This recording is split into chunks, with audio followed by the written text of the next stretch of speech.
صحابہ نے آ کے عرض کی نا حضور ہمارے معاملات ٹھیک نہیں ہے. نے فرمایا کہ نسخہ سنو اور اس پہ عمل کرو، انشاءاللہ تمہارے معاملات ٹھیک ہو جائیں. حضور نے کیا نسخہ بتایا؟ حضور نے فرمایا گھر جاتے وقت السلام علیکم کہہ دیا کرو، جب بھی گھر جاؤ السلام علیکم کہہ دیا کرو. اور انہوں نے صحابہ نے یہ نسخہ سنا اور میرے لجپال نبی نے ساتھ یہ بھی فرما دیا کہ گھر والے تمہیں اس کا جواب دیں گے لیکن گھر خالی ہوگا، نسخہ نہیں چھوڑنا اور نسخہ تم نے اس پہ عمل کرنا ہے. حضور نے فرمایا کہ گھر خالی ہوگا تو ظاہر ہے گھر والے تو کون جواب دے گا جب گھر خالی ہوگا؟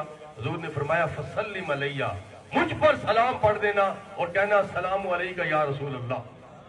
جب تم السلام علیکہ یا رسول اللہ کہو گے، مجھ پر سلام پڑھو گے، حضور نے فرمایا میں محمد تمہیں اس کا جواب دوں گا.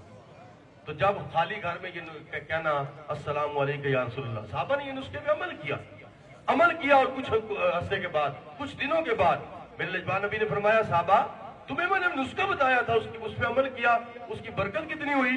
تو صحابہ نے عرض کیا حضور آپ نے جو نسخہ بتایا اس سے ہم بھی امیر ہو گئے، اس نسخے کی برکت سے ہمارا ساتھ والا ہمسایہ بھی امیر ہو گیا.